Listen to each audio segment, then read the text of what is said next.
निशाने पर लगा है। बस चोट पर दवा नहीं लगनी चाहिए। लाइए बाबा, दूसरा कार्ड दीजिए।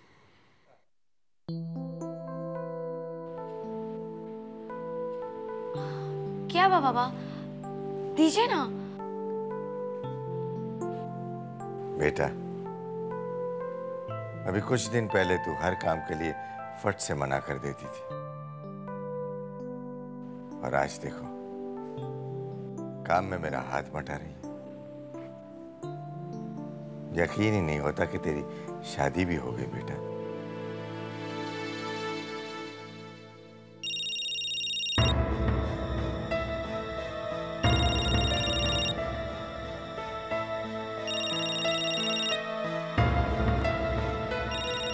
आजकल के बच्चों का ये अच्छा है, जब मन किया फोन कर लेते हैं। भाई हम लोग तो सोचते ही रह जाते थे। खैर हमारे जमाने में फोन इतना था भी नहीं, लेकिन अच्छा लगता है कि हर्ष तुझे फोन करता है।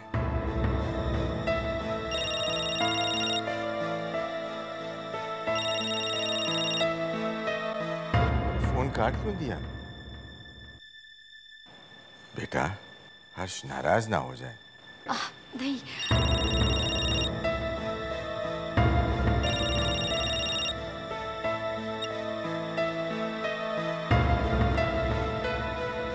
सब ठीक तो है ना बेटा?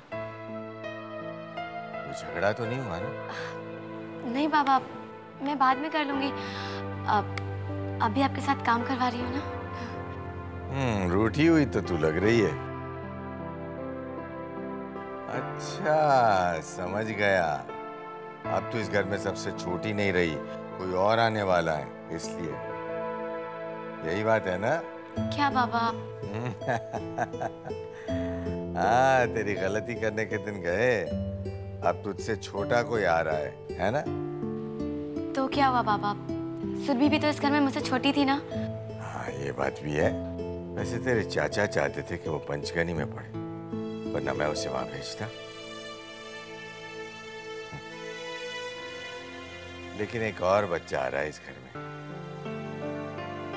घर की रौनक बढ़ जाएगी बेटा। रौनक नहीं, अब इस घर में सन्नाटा छाने के दिन आएंगे, जब इस घर की चहेती इस घर से जाएगी। जिया, शक का बीज तो मैंने बो दिया है, और यही एक ऐसा बीज है जो कभी मरता नहीं। जितनी कोशिश करो सर उठा ही लेता है। बस ध्यान इस बात का देना है कि उसे खाद पानी बराबर मिलता रहे। खाद पानी? मम्मी, खाद पानी देना तो माली का काम है, आपको करने की कोई जरूरत नहीं है। मैं पौधे की बात नहीं कर रही हूँ, उस शक की बात कर रही हूँ जो मैंने रुक्मणी जी के दिल में डाल दिया है। जैसे पौधे को बड़ा होने के लिए खाद पानी चाहिए होता है ना, वैसे ही इस बात को बार बार करके हमें इस शक को मजबूत करना है, ताकि उसकी जड़ें पूरे घर में फैल जाएं। जी हाँ, पैसा, नाम और शोहरत के पीछे भागते थे आनंद बाबू। जब बेटा हुआ तब पता चला कि बाप बनने जैसी खुशी और कोई नहीं। अब दादा बनने जा रहे हैं, तो अब लग रहा है कि इससे बड़ी खुशी और कोई नहीं हो सकती। खैर पूजा पे तो मिल ही रहे हैं, ठीक है? नमस्ते। अरे तुम क्यों चुप चुप कर ये दादाजी की बातें सुन रही हो? करो जासूसी कुछ और दिनों के लिए, हमारा भी जेम्स बॉन्ड आने वाला है। आप तो बहुत खुश दिख रहे हैं। अरे क्यों ना हो खुश, भाई नाती पोतों का चेहरा देखने का नसीब सबका नहीं होता है रुक्मणी। मुझे वो पुरानी कहावत याद आ गई, मूल से सूद प्यारा।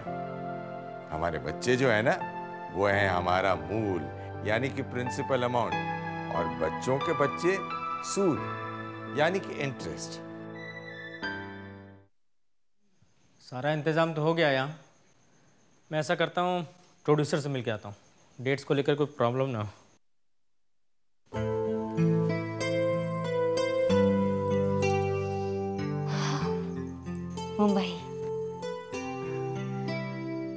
मुंबई आकर इतनी खुशी तुम्हें इससे पहले कभी नहीं हुई। मुंबई में सब कुछ है, नाम, पैसा, फेम, बस अपनापन ही नहीं है।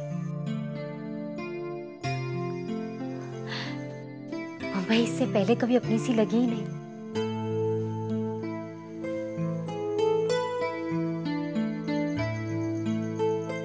तो अब क्या बदला? ओ कम ऑन दादी, आप जानती है शेखर यहाँ है। आज शाम को पैकअप होते ही मैं उससे मिलने जाऊंगी। तो तू अभी इससे फोन कर ले। नहीं दादी, इस वक्त वो बिजी होगा, मुझे उसके ऑफिस का टाइम पता है। अच्छा, तुम्हें तो बहुत कुछ मालूम है। और बहुत कुछ मालूम करना है। शेखर, कैसी तबीयत है अब तुम्हारी? मेरी तबीयत को क्या हुआ? मेरा मतलब है कुछ खास खाने को मन कर रहा हो तो। खास मतलब? खास मतलब खास कोई इमली, कच्ची कैरी या फिर कुछ खट्टा खाने को मन कर रहा हो तो मैं। भाई मैं माँ नहीं बाप बनने वाला हूँ। ये सब खाने का मन माँ का करता है। आप भी भाई। शेखर, इस दुनिया में आदमी को माँ बनने का मौका बहुत कम मिलता है और ये मौका तुम्हें मिला है, इसलिए तुम्हें अपना ख्याल रखना चाहिए। और वैसे भी तुम थोड़े दिनों में इस दुनिया को एक बेशकीमती तोहफा देने वाले हो। भाई भाई आपकी तबीयत तो ठीक है भाई? आप कैसी बहकी बहकी बातें कर रहे हैं आप? अरे शेखर, तुम उठ क्यों गए? डॉक्टर ने तुम्हें उठने के लिए मना किया है, ऐसे में उठते नहीं है। भाई आपको ना, तुम्हारे पाँव में जरूर मेहंदी लगी होगी, तभी तो तुम आराम कर रहे हो ना। आज घर में पूजा है और जनाब आराम फरमा रहे हैं। बहकी बहकी बातें मैं कर रहा हूँ। उठो और घर के काम में हाथ बटाओ, चलो। अच्छा तो ये बात है। अगर बड़े भाई के होते छोटे भाई को काम करने की जरूरत पड़ जाए तो बड़े भाई के होने का फायदा ही क्या? वैसे ये कहावत उल्टी है जनाब। भैया राम आराम फरमाते थे और लक्ष्मण पहरा देते थे, और यहाँ देखिए छोटा भाई बड़े भाई से काम करने के लिए कह रहा है। सब अपने अपने नसीब है भाई। पिछले जन्म में मैंने जरूर कोई अच्छे काम किए होंगे, इसीलिए मुझे आप जैसा भाई मिला। आपने जरूर कुछ पाप किए होंगे भाई, इसलिए आपको मुझ जैसा कामचोर भाई मिला। खैर, इस जन्म में आप जो छोटे भाई के हिस्से का काम करके पुण्य कमा रहे हैं, मुझे पूरा विश्वास है कि अगले जन्म में भगवान आपकी जरूर सुनेगा। वैसे मेरा छोटा भाई है बहुत छटा हुआ। अब उठो और घर के काम में हाथ बटाओ, वरना बड़े भाई को पिटाई करने का भी अधिकार है। चलो चलो चलो उठो। हाँ चलो जल्दी आओ। क्या कोई औरत इतने दिनों तक ये बात भूले रह सकती है कि वो प्रेग्नेंट है? ये तो जिया की खुशी का मौका है। इन सब बातों से इस घर की खुशियां छीन सकती है। नहीं, मुझे ऐसा नहीं सोचना चाहिए। लगता है माँ अनन्या दीदी को लेकर परेशान है।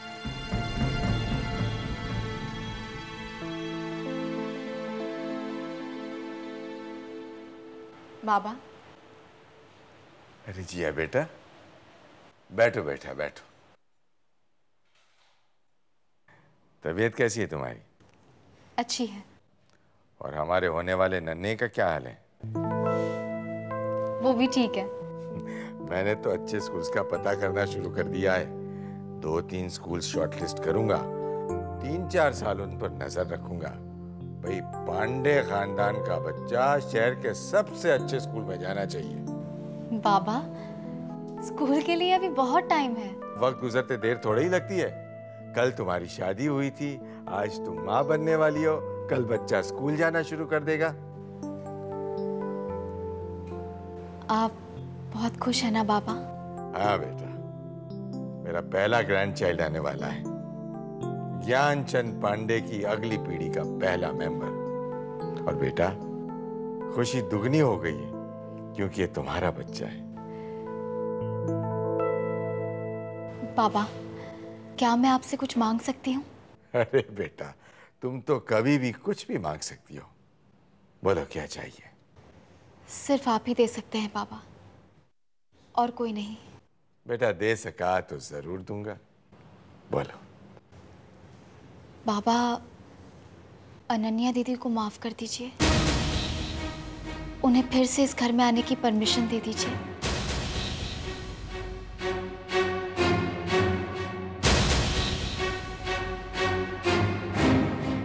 ये क्या मांग लिया तूने बेटा? मैंने कहा था ना बाबा, थोड़ा मुश्किल है। लेकिन सोचिए बाबा, उनके लिए भी तो आपने इसी तरह वेट किया होगा ना। उनके लिए भी तो ऐसे ही सपने देखे होंगे। बाबा, सभी लोग होंगे, सिर्फ अनन्या दीदी नहीं होगी, माँ को कितना बुरा लगेगा। बाबा, माँ चाहे आपसे ना कहे, लेकिन मैंने अनन्या दीदी के लिए उनकी तड़प देखी है। अरुषि की शादी में उन्हें ना बुलाने पर माँ काफी हर्ट हुई थी, और फिर जब वो आई। बाबा, प्लीज माँ की इस उम्मीद को पूरा कर दीजिए। और फिर बाबा, मैं भी चाहती हूँ कि इस बच्चे का स्वागत इस परिवार के सब लोग साथ मिलकर करें, और अनन्या दीदी के बगैर ये बात अधूरी रहेगी। प्लीज। ठीक है, बुला लो अनन्या को।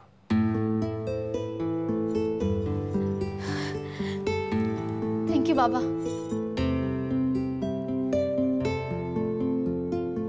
आपने मेरी इस बात को मानकर मुझे सबसे बड़ा गिफ्ट दिया है। Thank you so much.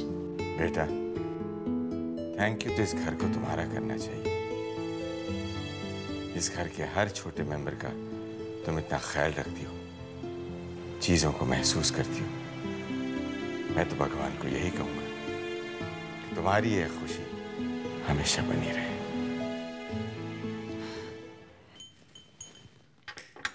Divyani, 7 तरह के फल आ गए। सेब, चीकू, केले, संतरा, मौसमी, नाशपाती, पपीता। हाँ, आ गए। और वो हवन सामग्री कहाँ है? वो तो शेखर गया लेने। और तुमने पंडित जी को दोबारा फोन किया? मुझे उन पर बिल्कुल भरोसा नहीं है। ऐन वक्त पर कह देंगे मैं तो भूल गया जजमान। तुम कर लो ना प्लीज, मैं देखती हूँ पूजा के लिए और क्या तैयारी करनी है। वाह वाह वाह, भाई भाभी हों तो ऐसे। पूजा की तैयारी तो जैसे तुम लोगों ने संभाल ली है। पर बाबा, पूरी नहीं, कुछ काम मैं भी कर रहा हूँ। ये देखिए, मैं सारा काम इसीलिए नहीं करता क्योंकि मुझे कोई देखता नहीं है। अरे जिससे मुकाबला कर रहे हो ना, उसका कद तो देखो। घर ही नहीं, पूरा ऑफिस संभालता है, और ऐसा कि मुझे देखना भी नहीं पड़ता है। सच, ऐसा बेटा तो नसीब वालों को मिलता है। क्या बात है बाबा, आज आप बहुत तारीफ कर रहे हैं। मैंने तो ऐसा कुछ भी नहीं किया। आपने जो सिखाया करता चला गया। कुछ सीखो अपने बड़े भाई से। सारे रोल्स बखूबी निभाता है। बेटे का रोल, भाई का रोल, पति का रोल। कौन से रोल बाबा? समर को किसी पिक्चर में काम मिला है? बाबा, 1-2 रोल तो मैं भी इसी तरह निभा लेता हूँ। कहाँ निभा रहा है? ऑफिस वालों को पूजा में बुलाया, बस घर में बैठा रहता है। जाके एडिटर साहब को पर्सनली इनवाइट कर और ऑफिस में लड्डू बंटवा। जी बाबा। देवयानी, तुम बाकी काम संभालो, मैं पंडित जी को फोन करके आता हूँ। क्या बात है मिठाई, कौन सी खुशी में? शेखर साहब के बाप बनने की खुशी में। क्या बात है।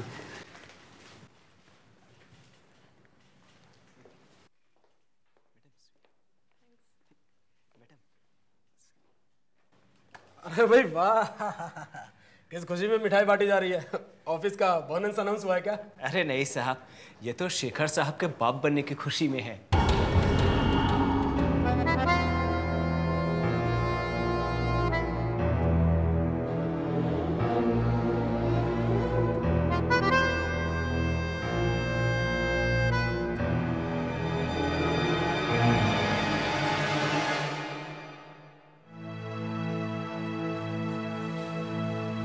जिया, अरे माँ, मुझे कहती, मैं आ जाती।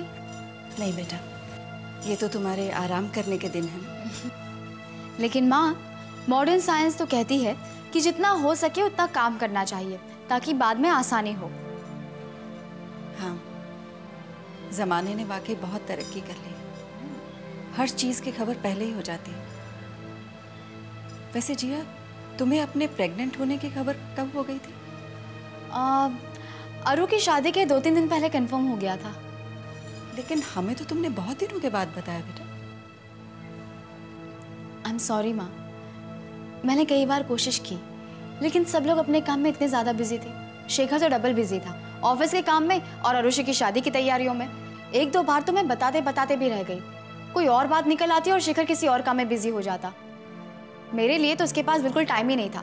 फिर मुझे भी बहुत गुस्सा आया।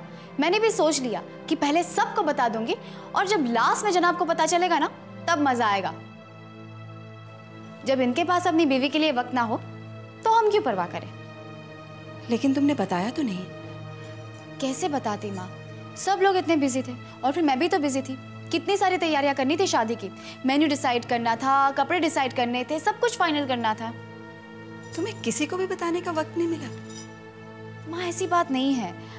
दरअसल मैंने ही सोचा कि पहले शादी ठीक से हो जाए, उसके बाद बात कर लेंगे। और फिर शादी के वक्त तो कितनी टेंशन्स हो गई थी, वो सब तो आप जानती हैं। नहीं जानती, तभी तो पूछ रही हूँ।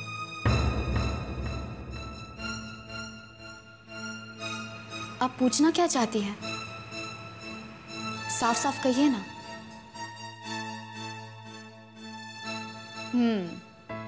मैं समझ गई। आप इसीलिए नाराज हैं ना, क्योंकि ये बात मैंने सबसे पहले आपको नहीं बताई, माँ को बताई। माँ, मैं तो सबसे पहले आप ही को बताना चाहती थी, लेकिन क्या करूं, मैं वहां बीमार पड़ गई ना, इसलिए माँ को पहले पता चल गया। माँ, कोई प्रॉब्लम हो तो आप मेरे साथ शेयर कर सकती हैं। आप ही कहती है ना कि बांटने से दुख कम हो जाता है और मुश्किलें सुलझ जाती हैं। हाँ, लेकिन कभी कभी बांटने से दुख बढ़ भी जाता है।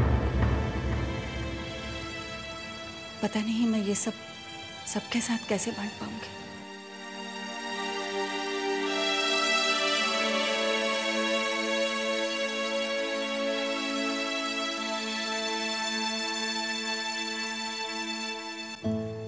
मैं जानती हूँ माँ आप क्यों अपसेट है। इसीलिए ना, क्योंकि कल सब लोग होंगे, सिर्फ अनन्या दीदी नहीं होंगी।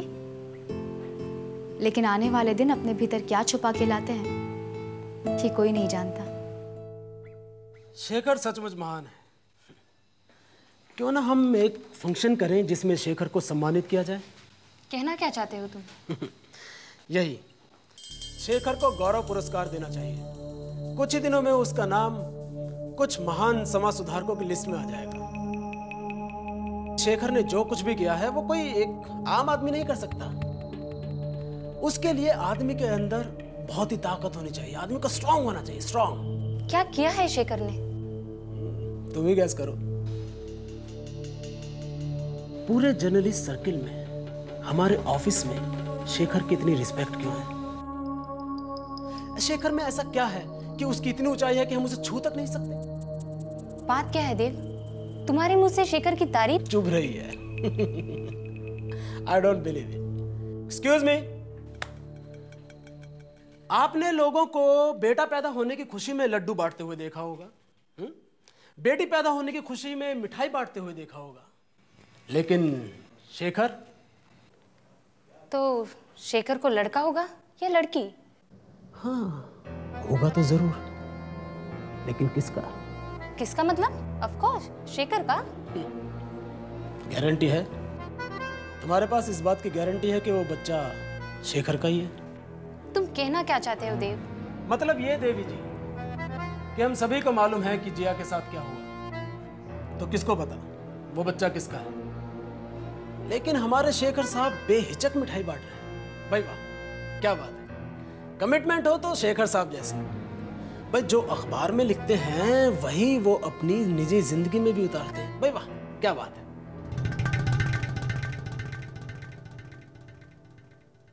देव, शेखर